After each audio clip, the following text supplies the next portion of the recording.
Bismillahirrahmanirrahim. Selamat pagi. Assalamualaikum warahmatullahi wabarakatuh. Salam sejahtera bagi kita semua. Om Swastiastu, Namo Buddhaya, salam kebajikan, salam. Kawan-kawan media yang saya cintai dan para masyarakat yang mengikuti jalannya briefing pagi ini, semoga semuanya sehat-sehat selalu. Sebelum saya menyampaikan beberapa hal yang nanti akan menjadi penekanan lebih lanjut, barangkali ada baiknya saya sampaikan bahwa kami di Bank Indonesia mengikuti pemberitaan baik di sejumlah media internasional maupun media nasional. Dan kami melihat ada beberapa pemberitaan yang barangkali mispersepsi terhadap apa-apa yang kemarin disampaikan dalam press conference bersama oleh Bapak Menko Perekonomian, Ibu Menteri Keuangan, saya, Ketua OJK, dan juga Ketua LPS. Dan karenanya saya memerlukan penjelasan-penjelasan yang tentu saja semoga ini menjadikan suatu pemahaman bersama atas apa yang kita sedang hadapi, apa yang sedang kita lakukan dalam rangka untuk kita mengatasi secara bersama dampak wabah dari COVID-19 ini tidak meluas dan kemudian berdampak kepada masyarakat, terhadap nyawa manusia, dan juga terhadap kondisi masyarakat, dunia usaha, UMKM, dan apa-apa langkah-langkah yang diperlukan dari sisi pemerintah, dari sisi Bank Indonesia, dari sisi OJK, LPS sebagai langkah-langkah antisipatif dalam hal diperlukan agar kita bersama bisa mengatasi wabah yang kita tidak inginkan bersama ini secara lebih baik. Sejak pemberitaan-pemberitaan yang misinterpretasi terhadap apa-apa yang disampaikan oleh Bapak Menko, Ibu Menteri Keuangan, dan dalam konferensi pers kemarin, saya harus melakukan berbagai komunikasi secara intensif kepada para investor global. Kemarin seharian saya melakukan telekonferensi dengan sejumlah investor global dan juga lembaga pemeringkat. Pagi ini pukul 8.30 tadi saya juga melakukan telekonferensi kepada para investor khususnya di Asia dan di Amerika. Sore nanti saya juga akan melakukan telekonferensi dengan para investor khususnya di Eropa untuk memberikan penjelasan yang tentu saja langsung dari kami, dari saya, terhadap apa yang kemarin dikemukakan dalam konferensi pers. Oleh karena itu, saya juga dari lubuk hati saya yang paling dalam, sebagai teman dan juga sebagai Gubernur Bank Indonesia, juga memohon juga pengertian, pemahaman, dan kerjasama dari kawan-kawan semua, kalangan media, yang selama ini terus terang kami semua itu betul-betul sebagai mitra kerja yang betul-betul menjadi sangat erat. Kita sering berdiskusi, baik dari minggu ke minggu, bahkan juga dengan para ekonom, dengan para Redpel, Pemret juga secara rutin, triwulan kita melakukan komunikasi.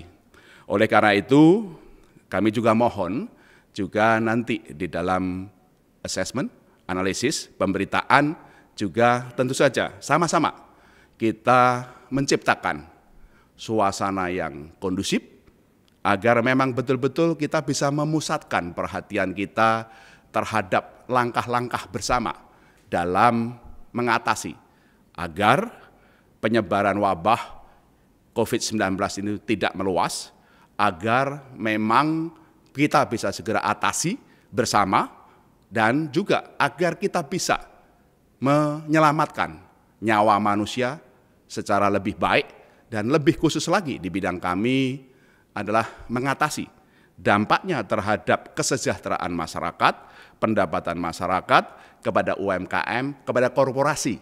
Itu bisa diatasi. Demikian juga dampaknya terhadap sektor keuangan, dan bagi kami juga dampaknya terhadap bagaimana stabilitas nilai tukar rupiah dan juga stabilitas moneter secara keseluruhan. Dengan pemahaman seperti itu, ada 3 hal yang saya ingin tekankan dan memberikan penjelasan lebih lanjut.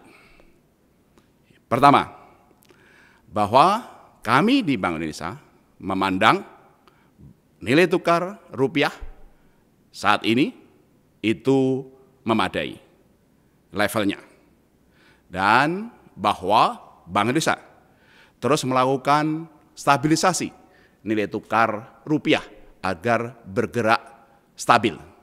Dan tentu saja dengan stabilitas yang setidaknya dalam seminggu terakhir ini berjalan secara baik di nilai tukar rupiah, di pasar modal, di pasar keuangan, itu terus kita bisa jaga.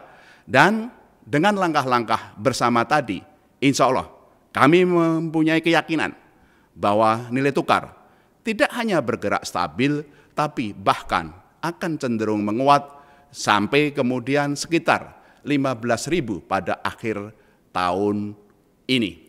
Sekali lagi, kami memandang bahwa nilai tukar rupiah yang stabilitas yang kita terjaga itu adalah memadai, bahkan cenderung masih under value, bahwa Bank Indonesia akan terus melakukan langkah-langkah stabilisasi nilai tukar rupiah, dan dengan confident dari investor, dari pasar yang telah terbangun, ada kecenderungan bahwa nilai tukar rupiah tidak hanya bergerak stabil, akan cenderung menguat di akhir tahun nanti mengarah kepada Rp15.000 per dolar. Dalam konteks seperti ini, kami perlu mempertegas lagi apa yang disampaikan kemarin dalam press conference, khususnya terkait dengan angka-angka makroekonomi yang kemarin disampaikan. Kami perlu tekankan bahwa angka-angka makro itu adalah what if skenario, bukan proyeksi. What if skenario, bukan proyeksi. Ya. Dan kita dengan berbagai policy yang kita insya Allah akan kita lakukan secara baik, pertumbuhan ekonomi kita upayakan akan tidak lebih rendah dari 2,3% PDB. Dengan langkah-langkah stimulus fiskal maupun juga stabilitas di sektor keuangan dan termasuk juga nilai tukar rupiah. Termasuk juga saya tekankan bahwa nilai tukar yang kemarin disebutkan dan kemudian diberitakan 17.500 dalam skenario berat dan 20.000 di skenario sangat berat, itu adalah what if skenario, bukan proyeksi. Kami meyakini bahwa nilai tukar rupiah sekarang ini memadai, dan dengan langkah-langkah stabilisasi di Bank Indonesia dan koordinasi yang sangat erat dengan pemerintah akan bergerak stabil dan cenderung menguat ke arah 15.000 di akhir tahun. Apa yang terjadi di dalam perkembangannya, khususnya pada hari Sabtu dan Minggu, yang juga melatar belakangi what if skenario ini. Kawan-kawan media dan masyarakat yang saya cintai, kita mendengar minggu lalu terjadi pergerakan manusia dari wilayah Jakarta ke berbagai daerah, ke Jawa Barat, ke Jawa Tengah, ke Jogja, ke Jawa Timur, bahkan juga ke beberapa daerah di luar Jakarta. Nah, kalau ini what if-nya itu terjadi, makanya penyebaran wabah COVID-19 akan meluas. Tidak hanya di Jakarta, ya, tapi juga ke Jawa Barat, Jawa Tengah, Jawa Timur. Kalau tidak melakukan langkah-langkah bersama. Oleh karena itu, maka Bapak Presiden dan kemudian berdiskusi dengan sejumlah gubernur, ya, provinsi, ya, melakukan berbagai upaya, dan itu sebagai langkah-langkah antisipasi. Ya, what if tadi kalau penyebaran itu terus meluas, tentu saja dan tidak dilakukan langkah-langkah bersama, tentu saja dampaknya terhadap masyarakat itu akan lebih buruk. Kemudian kasus mengenai COVID-19 akan menyebar. Tentu saja kematian juga akan lebih banyak. Aspek kemanusiaannya menjadi lebih buruk kalau tidak melakukan langkah-langkah bersama. Itu ya seperti itu. Dalam konteks seperti itu, kemudian memerlukan tentu saja kemampuan pembiayaan untuk mengatasi berbagai langkah-langkah di bidang kesehatan. Perlu ada tambahan anggaran untuk kesehatan. Perlu tambahan anggaran untuk di bidang jaminan sosial masyarakat.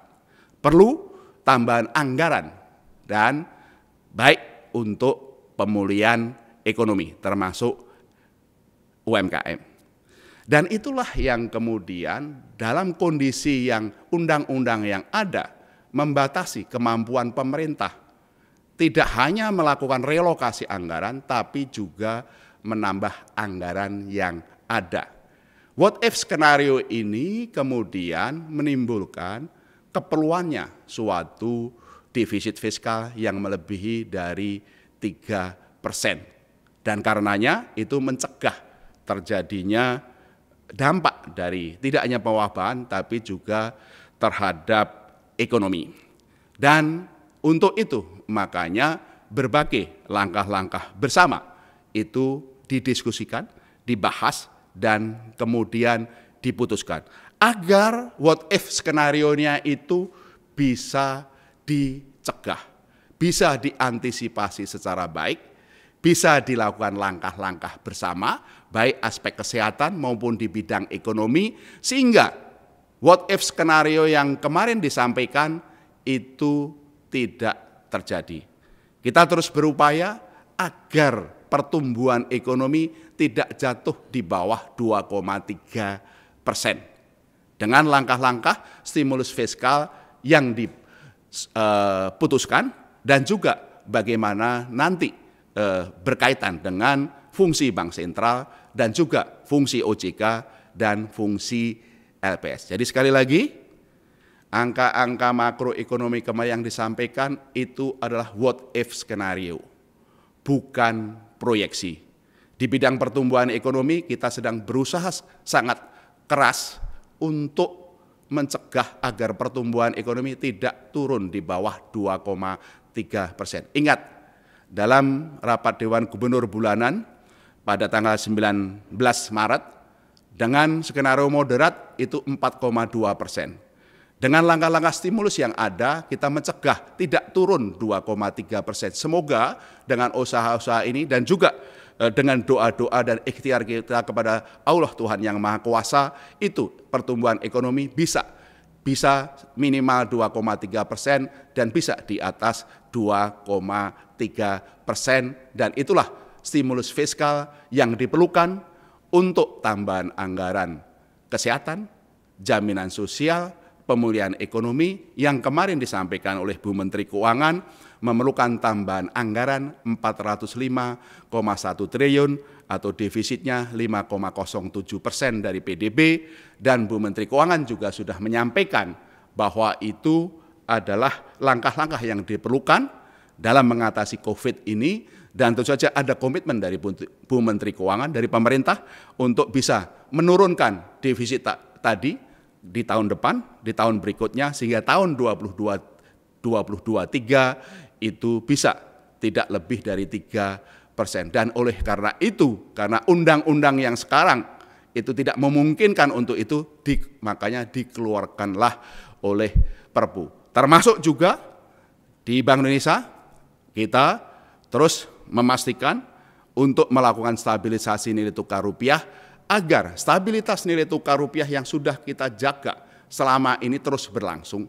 Sehingga kenapa tadi saya sampaikan ya, bahwa nilai tukar rupiah saat ini relatif memadai, stabilitas terus dijaga, dan insya Allah dengan langkah-langkah tadi ada kecenderungan stabilitas nilai tukar akan terus berlangsung, bahkan bergerak menguat ke arah 15.000 di akhir tahun. Dan untuk itu kerjasama korporasi dari kita bersama, termasuk juga para pelaku pasar, dunia keuangan, para eksportir, untuk sama-sama menjaga stabilitas ini secara baik. Komunikasi kami dengan para investor global, baik kemarin maupun pagi ini, mencerminkan bahwa confident investor global terhadap Indonesia cukup kuat, bahwa berbagai komitmen itu dilakukan, dan melihat bahwa prospek ekonomi Indonesia ke depan itu masih cukup baik. Itu yang pertama yang ingin kami sampaikan untuk meluruskan dan juga memberikan penjelasan atas berbagai pemberitaan yang dari kemarin itu terus yang kemudian bergulir di global ya maupun di nasional, seolah-olah bahwa nilai tukar rupiah akan 17.500 atau bahkan 20.000. Itu sekali lagi adalah what if skenario yang kalau tidak melakukan langkah-langkah bersama. Dengan langkah-langkah bersama seperti tadi, insya Allah bahwa nilai tukar akan bergerak stabil dan cenderung menguat. Termasuk juga langkah-langkah yang sudah diputuskan oleh Bapak Presiden untuk memperluas ya pembatasan sosial dalam skala yang besar yang sudah diputuskan oleh Bapak Presiden ya, dan kemudian juga diterapkan secara lebih luas. Dan karena itu kami juga dalam kesempatan ini menegaskan kembali dukungan dari masyarakat semua untuk mematuhi ya arahan-arahan dari pemerintah baik pusat maupun daerah, agar memang penyebaran COVID-19 ini bisa ya diatasi, dan karenanya dampaknya terhadap ekonomi, sektor keuangan dan juga rupiah itu bisa dijaga secara baik. Itu yang pertama. Yang kedua, kami juga tegaskan bahwa di dalam Perpu pembelian SBN atau surat utang negara, surat berharga syariah negara dari Bank Sentral, dari Bank Indonesia adalah the last resort. Saya juga melihat adalah sejumlah pemberitaan yang seolah-olah bahwa kita akan BLBI gitu ya, atau bailout, yaitu sesuatu yang memang barangkali itu saya pandang tentu saja perlu diberikan penjelasan yang lebih baik. Ibu Menteri Keuangan kemarin sudah menjelaskan bagaimana defisit fiskal atau anggaran itu akan kemudian dilakukan. Beliau sudah mengatakan akan melakukan relokasi anggaran. Beliau juga sudah mengatakan akan menggunakan dana-dana yang ada, baik dari Silva maupun juga sejumlah dana yang ada di lembaga-lembaga yang di bawah kewenangannya pemerintah, khususnya Kementerian Keuangan. Kami secara maraton akan membahas bersama dengan Ibu Menteri Keuangan untuk melihat tambahan-tambahan pembiayaan yang memang diperlukan dari pasar setelah mempertimbangkan tentu saja postur dari anggarannya, sumber-sumber dana yang tersedia, baik dari silpa, relokasi anggaran, maupun sejumlah lembaga di bawah kewenangan pemerintah, dan kemudian berapa yang akan diperlukan dari pasar, khususnya melalui penerbitan SUN atau SBSN. Tentu saja ada kemungkinan, misalnya penerbitan SUN SBSN dalam bentuk global bond itu ditingkatkan. Seperti itu, sehingga penyerapan pasar dari global itu bisa membiayai sebagian dari kebutuhan dari pembiayaan defisit fiskal tadi. Ada juga kemungkinan bahwa target lelang SBN di dalam negeri yang selama ini 15 triliun per lelang ditingkatkan. Saya informasikan kemarin dalam press briefing sebelumnya, minggu lalu lelangnya SBN yang targetnya 15 triliun, bid yang masuk lebih dari 30 triliun, dan kemudian yang dimenangkan 20 triliun. Itu mencerminkan bahwa absorpsi pasar itu masih memungkinkan untuk membiayai kebutuhan penerbitan SBN tadi. Di global, bagaimana kita juga, saya bicara dengan para investor, mereka juga kemudian juga bisa melihat bahwa penerbitan bond itu di dunia global itu juga masih dimungkinkan. Apakah penerbitan global bondnya bisa ditingkatkan dari rencana 8 miliar dolar menjadi lebih tinggi, 10 miliar dolar atau yang lain. Ini yang sedang dirumuskan untuk melihat bagaimana penggunaan berbagai anggaran yang ada, penggunaan dana yang ada, bagaimana kapasitas absorpsi dari pasar global maupun domestik itu bisa menyerap tadi. Nah, dalam hal pasar itu tidak bisa menyerap, misalnya suku bunganya atau yield SBN-nya terlalu tinggi. Terakhir lelangnya minggu lalu adalah, kalau tidak salah, rata-rata dari untuk 10 tahun itu bond itu kurang lebih 7,9% gitu ya, seperti itu ya. Kemudian tadi saya sampaikan ya, yang dimenangkan 20 triliun seperti itu ya. Dan komunikasi saya dengan para investor global dan domestik itu memang kapasitas pasar itu bisa menyerap. Nah, dalam hal itu kapasitas pasar itu ya tidak bisa menyerap. Misalnya kemudian menyebabkan suku bunga yield-nya SBN meningkat tinggi atau menjadi tidak rasional. Disinilah perlunya Bank Sentral kemudian bisa membeli SBN itu dari pasar primer atau pasar perdana. Undang-undang Bank Indonesia, dan ini adalah kaidah kebijakan moneter yang prudent yang selama ini kami lakukan, memang tidak bisa Bank Sentral itu membiayai defisit fiskal dari pasar primer. Karena apa? Itu menimbulkan tentu saja kenaikan uang beredar yang bisa berdampak kepada inflasi. Tapi yang kita hadapi adalah kondisi tidak normal. Dalam kondisi tidak normal, dalam hal kapasitas pasar tidak bisa melakukan, disinilah Bank Indonesia sebagai the last resort. Jika diperlukan, itu dalam hal seperti itu. Kemarin juga sudah disampaikan oleh Bu Menteri Keuangan komitmen beliau untuk menjaga kebijakan fiskal yang prudent yang selama ini beliau terapkan.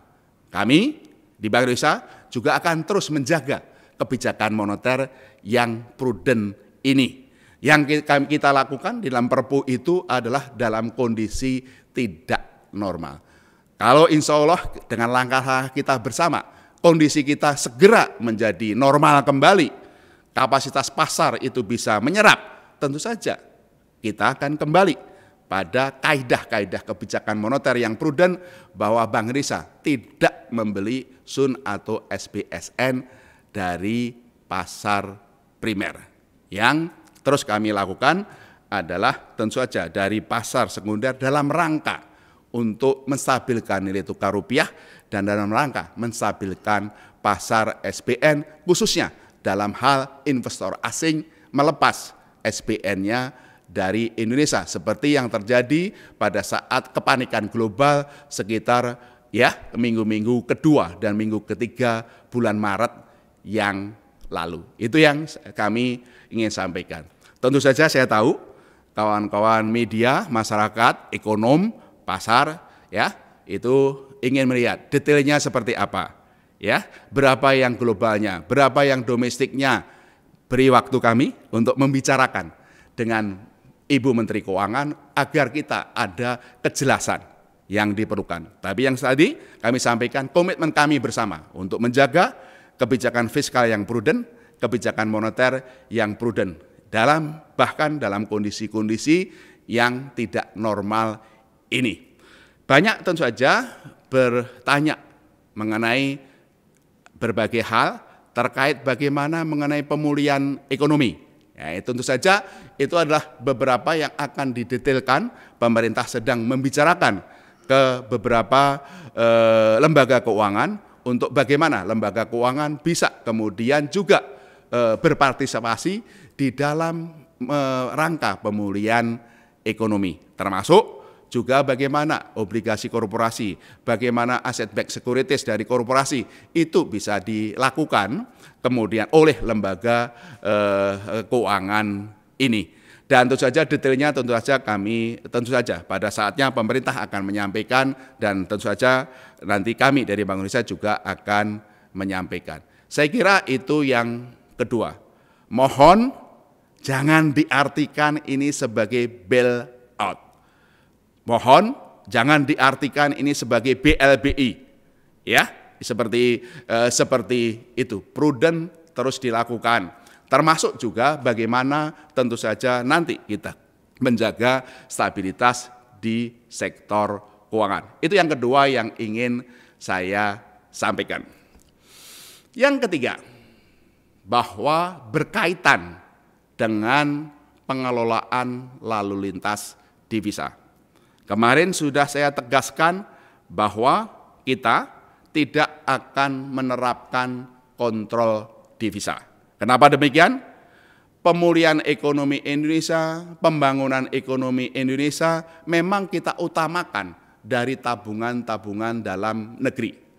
Tapi kebutuhan investasi untuk tumbuh tinggi tidak bisa semuanya dibiayai, didanai dari tabungan dalam negeri.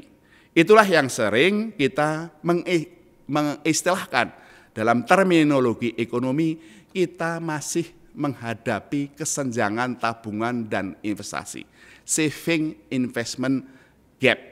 Disinilah kenapa diperlukan investasi asing. Investasi asing ini bisa dalam bentuk portfolio, baik di SBN, di obligasi korporasi, di saham, maupun dalam bentuk PMA. Apalagi pemerintah juga sedang dalam proses mempercepat Omnibus Law yang diharapkan akan menarik PMA yang lebih besar untuk agar ekonomi kita bisa tumbuh lebih cepat dan lebih tinggi. Itulah yang kemudian dilakukan kenapa kebebasan lalu lintas divisa bagi investor asing harus terus dijalankan agar arus investasi asing dalam bentuk investasi portfolio, dalam bentuk PMA itu dijamin lalu lintas divisanya yang masuk maupun yang keluar. Yang kemarin dimasukkan di dalam Perpu adalah pengelolaan lalu lintas divisa bagi penduduk Indonesia. Itu pun dalam hal diperlukan. Kemarin saya jelaskan bentuknya seperti apa. Misalnya kewajiban eksportir untuk mengkonversi dolarnya ke rupiah dalam berbagai kesempatan. Ingat kawan-kawan media, kawan-kawan Redpel, kemudian Pemret juga menanyakan kepada saya, berapa banyak eksportir yang sudah memasukkan hasil devisa ekspornya ke Indonesia. Saya sampaikan lebih dari 80%. Tapi masuknya devisa hasil ekspor itu kan banyak juga yang masih dalam bentuk valuta asing. belum dikonversikan di dalam rupiah. Kami terus berterima kasih kepada para eksportir yang memang terus memasok ya divisanya untuk di pasar falas, dan kami harapkan itu terus berlangsung. Tapi tentu saja what if skenario tadi ya, kalau terjadi suatu hujan lebat ya, tentu saja kita perlu sedia payung. Bukan berarti payungnya akan dipakai ya, tapi kan kita tidak mungkin menunggu hujannya lebat baru cari payung. Itu yang sebenarnya yang kami masukkan ke dalam pengelolaan lalu lintas devisa kemarin adalah seperti itu. Misalnya nanti dibutuhkan ya, sekali lagi kalau diperlukan, bisa nggak Bank Indonesia meminta ya agar para eksportir itu mewajibkan mengkonversikan dolarnya ke rupiah. Itu pun kalau diperlukan ya, seperti itu. Sehingga dalam Undang-Undang Nomor 24 tahun 99 memang itu tidak dimungkinkan. Oleh karena itu perlu masuk di dalam hal diperlukan. Kalau kawan-kawan bertanya kepada saya, para eksportir khususnya bertanya kepada saya, para perusahaan bertanya kepada saya, tentu saja kami di Bank Indonesia itu belum ada rencana pada saat ini untuk mewajibkan para eksportir mengkonversi dolarnya ke rupiah. Sekali lagi, kami belum ada rencana untuk mewajibkan konversi dolar itu ke rupiah. Ya, ini adalah dalam hal diperlukan. Oleh karena itu, kami juga terus mengajak dan terima kasih selama ini para eksportir. Kami juga berkomunikasi terus dengan dunia korporasi, dengan para eksportir, kolaborasinya, kerjasamanya, dan yang sangat erat yang agar bisa terus memasok dolar hasil ekspornya ke rupiah. Sehingga stabilitas nilai tukar rupiah ini bisa kita jaga. Bagus untuk Bank Indonesia, bagus untuk para eksportir, bagus para importir, bagus bagi dunia usaha. Tentu saja dalam hal ini kami juga memahami bahwa dunia usaha memerlukan devisa ke depan, gitu, seperti itu. Nah, kami kan sudah memperbanyak domestic non-delivery forward. Ini bisa digunakan untuk melakukan hedging, melakukan lindung nilai, sehingga tidak perlu khawatir menjual dolarnya sekarang, nanti kalau butuh, nanti bagaimana? Karena dengan domestic non-delivery forward ini, tentu saja itu bisa melindungi risiko nilai tukar, sehingga kita ada kontraknya berapa nilai tukar yang ada. Inilah berbagai langkah-langkah yang terus kami lakukan bersama otoritas terkait dengan dunia usaha dan dunia perbankan. Saya kira 3 hal itu yang kami ingin tambahkan penjelasan sekaligus agar memperjelas berbagai misinterpretasi yang kemarin saya simak ya diberitakan, yang tentu saja saya juga kemarin terima kasih kawan-kawan media. Kami juga kemarin meminta teman-teman kami dari Departemen Komunikasi untuk memberikan penjelasan ini kepada kawan-kawan media, kawan-kawan para ekonom. Terima kasih, ini media yang kemudian juga telah memberikan suatu pemberitaan dari yang kemarin kami sampaikan kepada kawan. Terima kasih, karena ini adalah suatu kerjasama yang sangat baik. Dan juga investor, seperti tadi saya juga dari kemarin pagi ini juga berkomunikasi untuk memberikan penjelasan secara lebih baik. Akhirnya, ayo kita bersama, ya, bersama-sama dengan pemerintah, dengan berbagai pihak, mari kita perkuat koordinasi yang sangat baik ini, ya, saat ini dan ke depan, khususnya dalam hal saat-saat yang memang memerlukan kerjasama yang sangat erat ini. Mari kita ciptakan suatu suasana yang kondusif, ya, sehingga kita bisa memusatkan seluruh perhatian agar wabah yang sangat-sangat kita tidak harapkan ini dan mewabah secara global segera kita bisa atasi, termasuk juga masyarakat. Mari monggo itu betul-betul mengikuti arahan juga langkah-langkah yang dilakukan oleh pemerintah pusat dan daerah agar wabah ini tidak menyebar, agar memang betul kemampuan para tenaga medis. Terima kasih tenaga medis yang merelakan tidak hanya waktunya tapi juga jiwanya. Saya sangat sedih ada 5 tenaga medis yang kemudian kehilangan nyawa itu untuk menyelamatkan manusia. Mari kita bersama untuk bersama menyelamatkan aspek kemanusiaan dari COVID-19 ini masyarakat agar betul-betul mematuhi apa yang dilakukan oleh pemerintah pusat maupun di daerah-daerah. Kalau ini bisa segera wabah ini bisa kita cegah dan kita atasi, ya, kita minimalisir pewabahan ini, tentu saja dampaknya terhadap masyarakat sehingga itu kawan-kawan ojek bisa segera kemudian bekerja kembali. Di UMKM juga segera bekerja, para tenaga kerja segera bekerja kembali, dunia usaha segera kemudian pulih kembali dengan stimulus-stimulus fiskal tadi, kemudian juga perbankan juga itu bisa bekerja secara baik membantu itu, dan kami bersama berkomitmen untuk melakukan langkah-langkah itu. Ayo kita memperkuat kerjasama ini, dan tentu saja tidak hanya dengan ikhtiar yang terus kita lakukan, juga dengan doa-doa kita. Tentu saja masyarakat, mari kita tingkatkan zikir kita, doa kita, kemudian juga sesuai dengan agama dan keyakinan masing-masing. Insya Allah dengan ikhtiar bersama, dengan doa itu, Allah Subhanahu wa Ta'ala, Tuhan yang Maha Kuasa akan kemudian bisa, insya Allah saya yakin itu, hanya Tuhan yang Maha Kuasa yang tentu saja akan mengijabah doa-doa kita agar wabah yang memang sangat tidak kita harapkan ini tidak berdampak luas, ya, bisa kita atasi sehingga kita bisa segera menyelamatkan banyak manusia, menyelamatkan dunia usaha, menyelamatkan masyarakat, dan menyelamatkan ekonomi kita, termasuk juga menjaga stabilitas pasar, termasuk stabilitas nilai tukar rupiah. Barangkali itu yang ingin saya tambahkan. Sekarang kalau ada beberapa pertanyaan, monggo silahkan. Ini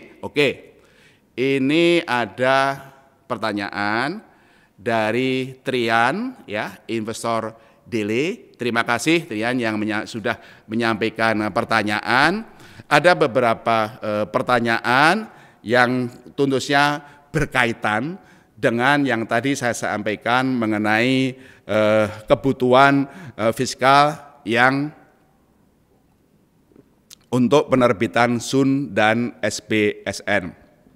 Saya bacakan pertanyaannya. 1. Sejauh ini kewenangan BI soal bond hanya di secondary market. Sektor apa saja menurut BI perlu ditopang oleh pandemic bond? 2. Target market pandemic bond ini siapa saja? Apakah BI akan memiliki porsi lebih besar menyerap pandemic bond dan berapa persen? 3. Apakah BI siapkan langkah terkait dengan peran BI sebagai last resort penyerapan pandemic bond di pasar primer agar tidak muncul persoalan hukum di kemudian hari? 4. Kemudian alasan kenapa BI hanya menjadi lender of last resort, kenapa tidak mengambil langkah kuantitatif easing untuk dilakukan dalam momentum saat ini agar bisa membantu kebutuhan pemerintah. Terima kasih Trian atas pertanyaan. Mungkin begini deh, ya. Saya memahami ada istilah-istilah mengenai pandemic bond, ya. Tentu saja saya sendiri, tentu saja dalam pemahaman pribadi saya, tentu saja kita harus jelas apa yang dimaksud oleh pandemic bond supaya kita tidak memunculkan multi interpretasi sehingga kemudian beritanya atau analisisnya, ulasannya itu tidak kemana-mana, itu ya. Seperti itu yang kami pahami, ya, adalah perlunya pemerintah dalam ini Kementerian Keuangan menerbitkan SUN maupun SBSN untuk membiayai defisit fiskal. Dan di dalam defisit fiskal, ingat kemarin ada pos terkait dengan pemulihan ekonomi, yaitu SUN atau SBSN yang berkaitan dengan bagaimana 150 triliun bisa membantu pemulihan ekonomi. Sehingga kita perlu jelas, terminologi pandemic bond itu yang mana. Kalau saya pribadi, sudah. Yang penting adalah SUN sama SBSN. Penggunaannya untuk apa? Adalah untuk defisit fiskal, termasuk di dalamnya untuk pemulihan ekonomi. Itu yang utama adalah itu. Memang kemarin dalam Perpu, kalau nanti kemudian LPS kurang dana gimana? Itu kan what if skenario. Ya, itu adalah jenis SUN atau SBSN lain yang barangkali nanti diperlukan untuk menambah modalnya LPS. Itu yang ingin kita cegah supaya tidak ke sana. Untuk tidak sana, makanya fokusnya sekarang bagaimana pemerintah, Kementerian Keuangan bisa menerbitkan SUN sama SBSN ini untuk membiayai defisit fiskal dan di dalamnya termasuk 150 triliun untuk pemulihan ekonomi. Itu yang barangkali itu yang ingin saya pertama yang barangkali yang ingin saya sampaikan, ya, seperti itu. Nah, dalam konteks ini tadi saya jelaskan, Bu Menteri Keuangan kemarin kan menjelaskan, Bu Menteri Keuangan akan merelokasi anggaran, berdasarkan Perpu dimungkinkan itu. Kalau sebelumnya untuk relokasi anggaran kan harus konsultasi dengan DPR, dengan Perpu karena harus cepat perlu direlokasi, itu yang dilakukan. Bu Menteri Keuangan juga akan menggunakan silpa, ya, dana-dana di LBU maupun yang lain itu digunakan. Nah, setelah Bu Menteri Keuangan juga menyampaikan ada pinjaman program, ya, atau proyek dari Bank Pembangunan Asia, dari Bank Dunia, itu akan juga sebagian membiayai dari kebutuhan itu. Baru kemudian sisanya yang itu perlu diterbitkan SUN sama SBSN baik di global maupun di domestik melalui penerbitan SUN sama SBSN di pasar global maupun domestik. Nah, dalam hal ini ya tentunya Kementerian Keuangan perlu meningkatkan target lelangnya di domestik. Perlu juga meningkatkan berapa global bond yang akan diterbitkan. Komunikasi kami dengan para investor global itu masih dimungkinkan untuk meningkatkan besarnya global bond yang akan dikeluarkan. Rencana semula kalau tidak salah 8 miliar dolar bisa ditingkatkan. Ya, bisa ditingkatkan seperti itu tanpa kemudian menyebabkan suku bunga yang sangat tinggi. Ya, masih kemudian dalam tataran-tataran yang dalam sesuai kondisi pasarnya ya ada mungkin kenaikan karena pasarnya sedang kemudian uncertainty-nya tinggi, tapi kenaikan yang wajar. Tentu saja itu yang sumber dari global bond. Ini yang sedang kita rumuskan ya, seperti itu. Apakah bisa dinaikkan 10 miliar atau yang lain, itu yang harus kita lakukan. Di dalam negeri selama ini kan Kementerian Keuangan target lelangnya setiap lelang 15 triliun. Saya sampaikan kemarin minggu lalu itu dari 30 sekian triliun yang bidnya dimenangkan 20 triliun. Artinya apa? Dalam kondisi-kondisi yang pasar global mendatakan masih bisa 20 triliun dimenangkan. Nah, ini kalau kita bisa jaga, itu kan ya bisa setiap lelang 20 triliun atau seberapa. Nanti ini yang kita diskusikan. Nah, berbagai hal-hal itu yang kemudian akan menjadi sumber untuk pembiayaan fiskal. Kawan-kawan bisa menghitung berapa lelangnya dikalikan 9 bulan, kemudian 2 kali lelang, itu bisa menghitung sehingga memang sebagian besar dari kebutuhan SUN SBSN insya Allah itu bisa diterbitkan melalui pasar. Nah, dalam hal ini tentu saja kan kita bersama ya, tidak hanya Bu Menteri Keuangan termasuk saya, tidak mengharapkan suku bunganya terlalu tinggi, nggak rasional, nanti kan membebani fiskal, membebani pajak, membebani masyarakat untuk pembayaran pajak dan segala macam. Nah, agar suku bunganya ini kenaikannya itu masih rasional dengan melihat kondisi pasar yang sekarang.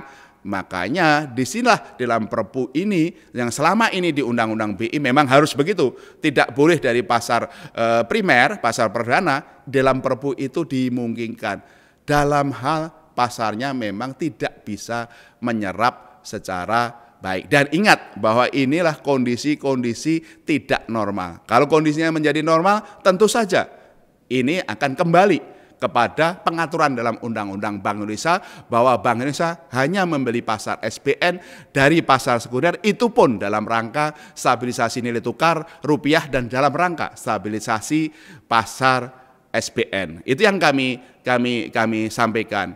Nah, inilah yang kemudian di dalam undang-undang ini setelah tentu saja kami berkoordinasi nanti dengan Kementerian Keuangan setelah dihitung-hitung secara jeli, dan kemudian itu yang kemudian menjadi suatu kesepakatan bersama antara Kementerian Keuangan dan Bank Indonesia, tetap mendasarkan kepada kaidah-kaidah kebijakan fiskal yang prudent, kaidah-kaidah kebijakan moneter yang prudent.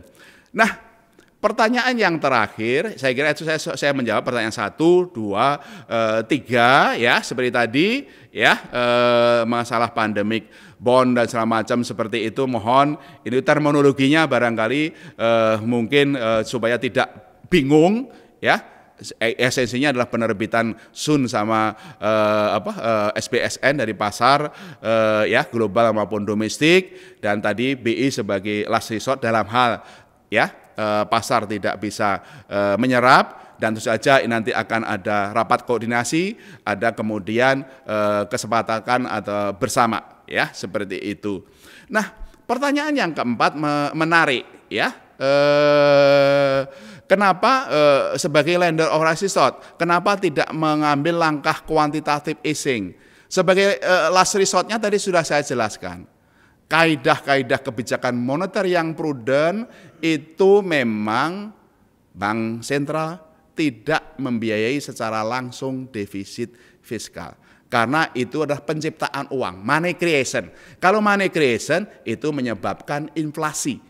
Dan inflasi memberatkan masyarakat juga ke fiskal. Itu adalah kaidah-kaidah kebijakan Bank Sentral moneter yang prudent itu seperti itu, dan itu kita terapkan di Indonesia bertahun-tahun dalam Undang-Undang BI maupun Undang-Undang Keuangan Negara. Itu adalah dalam kondisi normal. Dalam kondisi tidak normal inilah yang kemudian dimasukkan di dalam Perpu. Kenapa BI tidak melakukan langkah-langkah kuantitatif easing? Kita kan sudah. Kalau saya mengatakan bahwa Bank Indonesia sudah menginjeksi likuiditas hampir 300 triliun, di samping menurunkan suku bunga ya menjadi sekarang 4,5%, itu adalah langkah-langkah kuantitatif easing yang dilakukan oleh Bank Sentral. Nah, masalahnya adalah likuiditas yang kami sudah injeksi di sektor keuangan ini bagaimana mengalir ke sektor real. Itulah masalahnya adalah di situ, sehingga injeksi likuiditas yang dilakukan Bank Sentral bisa menumbuhkan konsumsi masyarakat, menumbuhkan UMKM, menumbuhkan dunia usaha. Inilah kenapa stimulus fiskal itu diperlukan. Itulah kenapa defisit fiskal yang kemarin itu dalam berbagai program yang sudah dijalankan Bu Menteri Keuangan tidak hanya 70 triliun untuk kesehatan, tapi juga 110,1 triliun untuk social safety net, untuk bantuan sosial, sehingga masyarakat ini kemudian bisa kemudian melakukan aktivitas sehari-hari, bisa melakukan kemudian konsumsinya, sehingga konsumsi masyarakat yang selama ini menjadi daya dukung dari pertumbuhan ekonomi terus bisa kita dukung melalui stimulus fiskal. Itu ya seperti itu. Itu kenapa dalam stimulus fiskal kemarin juga ada keringanan pajak, juga ada kemudian dalam pemulihan ekonomi. Ya, untuk stimulus dan pajak termasuk juga KUR segala macam kurang lebih sekitar 70 triliun, untuk kemudian pemulihan ekonomi industri sekitar 150 triliun. Dan ini yang dari fiskalnya melakukan stimulus agar masyarakat konsumsinya naik, dunia usahanya itu naik, dan injeksi likuiditas yang dilakukan oleh bank sentral ini klop. Ya, sehingga yang mengalir ini terbatas pada sektor keuangan bisa mengalir ke sektor real dengan stimulus fiskal. Inilah koordinasi yang erat. Bagaimana stimulus fiskal mendorong sektor real termasuk konsumsi masyarakat, bagaimana bank sentral melakukan injeksi likuiditas. Ini yang terus dilakukan sehingga koordinasi yang erat ini insya Allah itu bisa mengatasi dampak COVID ini dan juga segera memulihkan ekonomi, sehingga kemarin yang what if skenario ini tadi dari koordinasi fiskal dan moneter ini kita berusaha keras supaya pertumbuhan ekonominya tidak turun di bawah 2,3%. Moga-moga bisa lebih tinggi dari 2,3%. Inilah koordinasi-koordinasi yang kita perlukan. Tetap dalam kaidah kebijakan moneter yang prudent, kebijakan fiskal yang prudent, koordinasi yang erat, dan sama-sama ingin memajukan ekonomi dari sektor real, dari sektor keuangan. Itu yang sebutnya penjelasan saya kepada Trian Investor Daily. Ada lagi pertanyaan? Oke. Dari Herdaru CNBC Indonesia. Ya. Terima kasih Bro Herdaru ya. Long time no see, sehat-sehat ya. Kita insya Allah nanti kalau ini wabah segera berhasil kita kita bertemu kembali ya. Saya sudah kangen juga dengan kawan-kawan media di sana yang itu betul-betul kita bisa berkomunikasi, berdiskusi secara baik ya. Apakah setelah saya sholat Jumat atau kemudian briefing atau setidaknya sebulan sekali dalam konferensi pers setelah RDG bulanan, itu terus terang kami semua termasuk kawan-kawan di sini, Pak Oni, siapa lagi yang ada di sini di Departemen Komunikasi juga kangen untuk kita ketemu lagi untuk kita bersama. Mari kita segera bisa mengatasi, insya Allah kita bisa bertemu bersama. Ada dua pertanyaan dari Herdaru. Satu, Indonesia pernah trauma dengan adanya BLBI. Bagaimana bisa mencegah dan memastikan kejadian BLBI ini tidak terulang lagi lewat pandemic bond? Dua, ketika BI serap SBN pemerintah di pasar perdana, maka ada risiko inflasi ke depan. Bagaimana proyeksi inflasi 2020 dan menjaga agar tidak terlalu tinggi akibat BI serap SBN pemerintah di pasar primer? Sekali lagi, untuk pertanyaan yang pertama, ini bukan BLBI.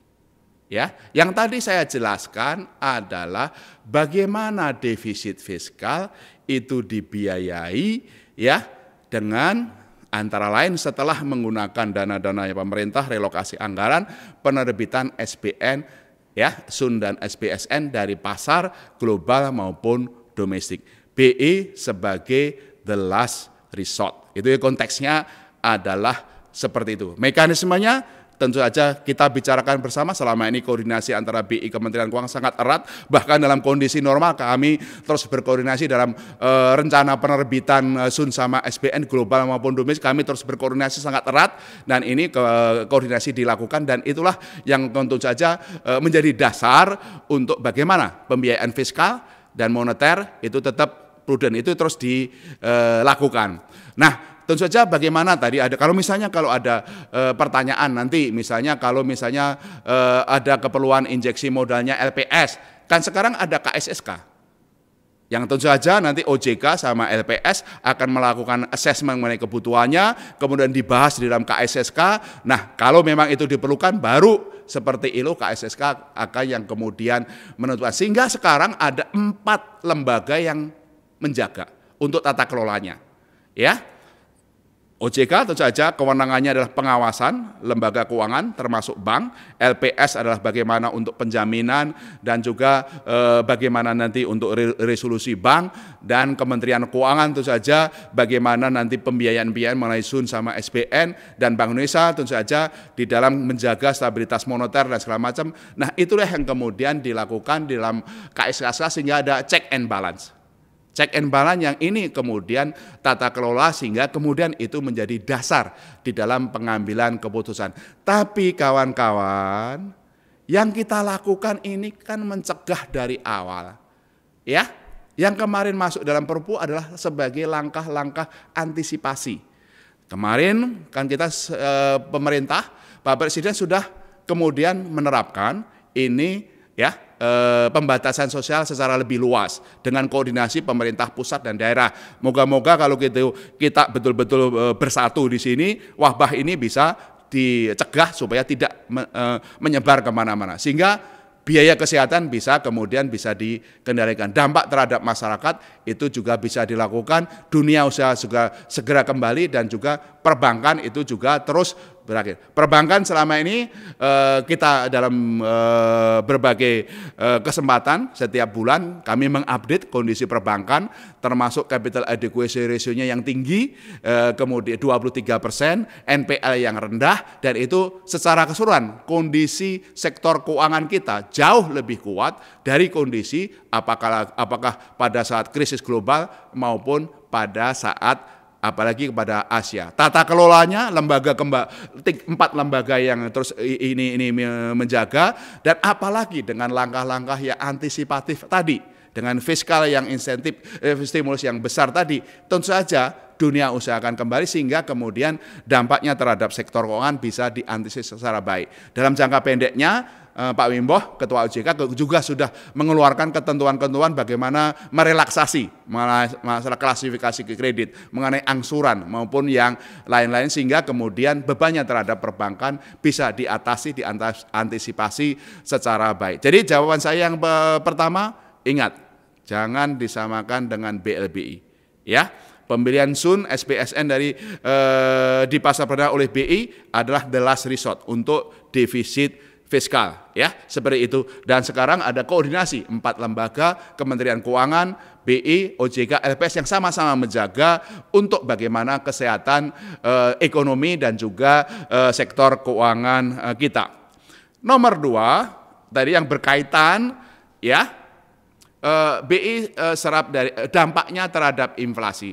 Kita baru saja, ya, mendapat statistik dari BPS bahwa inflasi di bulan Maret ini rendah, dan itu konsisten juga dengan penjelasan dari kami berdasarkan survei pemantauan harga. Ingat, statistik inflasi BPS yang punya kewenangan, tapi Bank Indonesia mempunyai survei-survei yang kira-kira memperkirakan seperti itu. Sebagaimana kita ketahui, inflasinya mantumannya adalah 0,13 di bulan Maret, inflasinya di bulan Maret year on year-nya juga 3%, ya seperti itu. Dan kami juga melihat ke depan tekanan-tekanan inflasi akan rendah. Kenapa?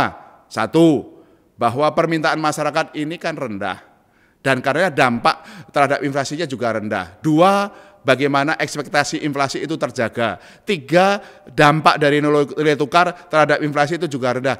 Dan yang paling utama, bagaimana Bapak Presiden pemerintah memastikan kebutuhan dan pasokan barang makan di pusat maupun daerah, koordinasi dalam TPI, TPID itu bisa dilakukan secara baik sehingga inflasi tetap rendah dan terkendali. Dan tadi masalah pembiayaan defisit fiskal dari Bank Sentral tadi kan the last resort, agar memang mengurangi atau meminimalkan seminimal mungkin kemudian pembelian SBN dari SBI di pasar primer. Itu adalah dalam rangka kita sama-sama yang kita sebut kebijakan moneter yang prudent, kebijakan fiskalnya prudent, kebijakan moneternya prudent, kebutuhan pembiayaan fiskal terpenuhi tanpa menimbulkan suku bunga yang tinggi, ya, dan juga kebutuhan BI sebagai last resort dalam SUN sama SBN itu juga bisa dikendalikan, dan dampaknya terhadap inflasi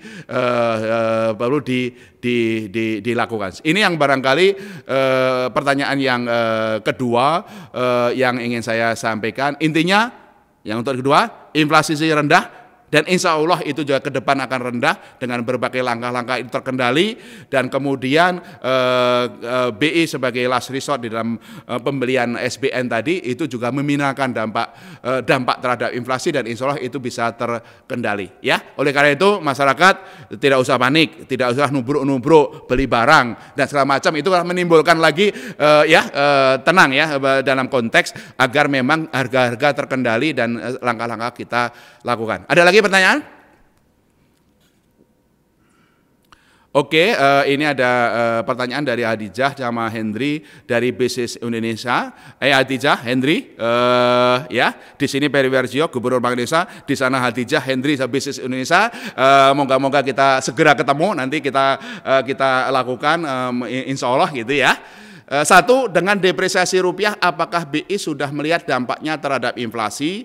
Dua, seberapa kemampuan BI sampai bisa menambal defisit APBN dan LPS, apalagi tugas BI stabilisasi rupiah juga cukup berat. Saya kira tadi sudah saya jelaskan bahwa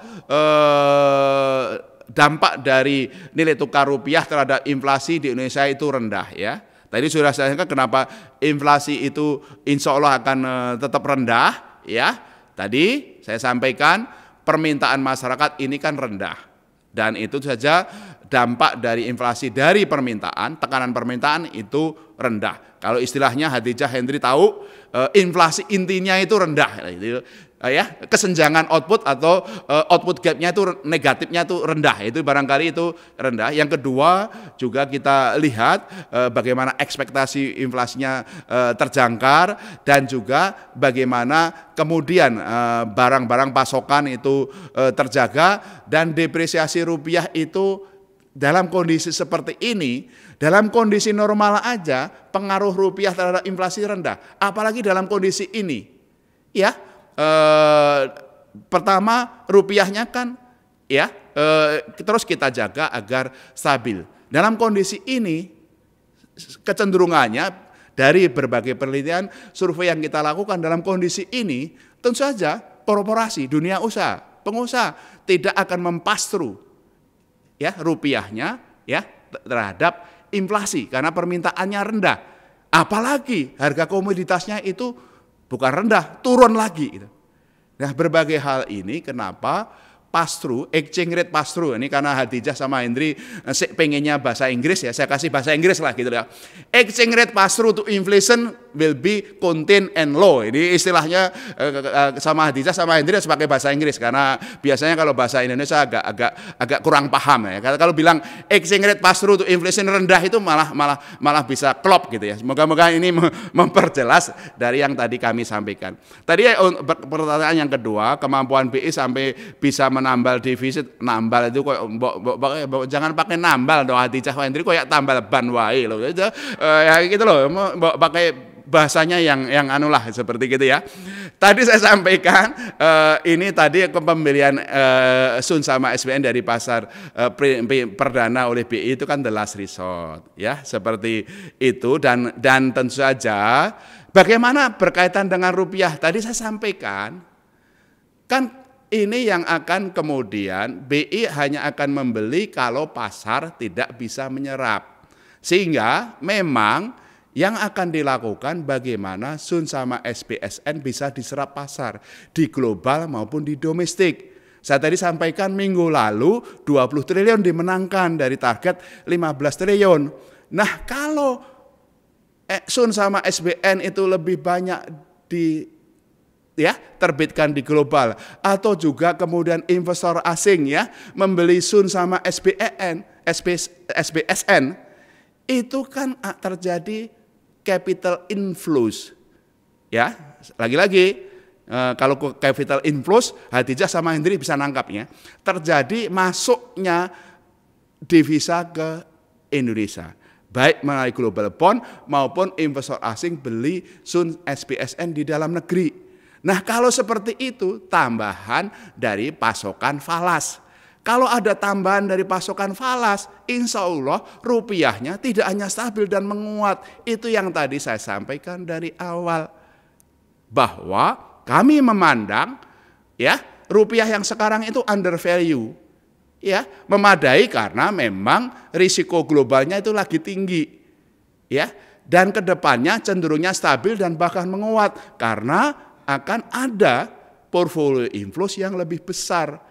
Itu yang saya sampaikan. Kenapa tadi saya sampaikan ada kecenderungan ke depan rupiahnya itu tidak hanya stabil dan menguat, bahkan bisa kemudian ke arah 15.000 di akhir tahun. Gitu ya, Hadijah sama Henry. Kita nanti segera moga-moga wabah ini segera selesai sehingga karena kita nanti bisa berdiskusi, bisa lebih langsung. Ada lagi? Nggak ada? Benar nggak ada nih? Ya wis, ya. Itu barangkali ada beberapa penjelasan yang kami sampaikan. Sekali lagi kawan-kawan media yang saya cintai, saya banggakan, Redpel maupun Pemret, ayolah kita ini kan sahabat sudah lama. Ya, sahabat sudah lama, baik secara personal, secara Gubernur BI kita kan sering ketemu, sering berdiskusi, ya. Mari kita bersama-sama menciptakan suasana yang baik ini sehingga kita fokus pada mengatasi permasalahan-permasalahan yang berat yang semua orang seluruh dunia tidak mengerti, apalagi kita sebagai umat beragama ini. Mari kita kemudian kita betul-betul joining hand, ya, kita perkuat silaturahmi kerjasama kita sehingga kita bisa segera mengatasi wabah COVID ini, baik dari sisi kesehatan, dari masyarakat, dari UMKM, dari kemudian dunia usaha, dari sektor keuangan, dan wabil khusus bagi kami menjaga rupiah, menjaga stabilitas moneter sehingga kami bisa membantu mengatasi di sektor realnya. Barangkali begitu, itu barangkali yang ingin saya sampaikan. Dengan masyarakat juga gitu, mari kita patuhi apa yang sudah diputuskan oleh pemerintah supaya kita bisa segera seperti ini. Dan jangan lupa terus kita tingkatkan doa-doa kita kepada Allah Tuhan Yang Maha Kuasa. Semoga ini betul-betul Indonesia, kita semuanya, masyarakat kita, ya, segera kita bisa mengatasi wabah ini secara baik. Amin. Dan dengan demikian sampai jumpa lagi pada kesempatan berikutnya. Di sini Peri Warjio, Gubernur Bank Indonesia, melaporkan dari Bank Indonesia. Sekian, terima kasih. Wassalamualaikum warahmatullahi wabarakatuh.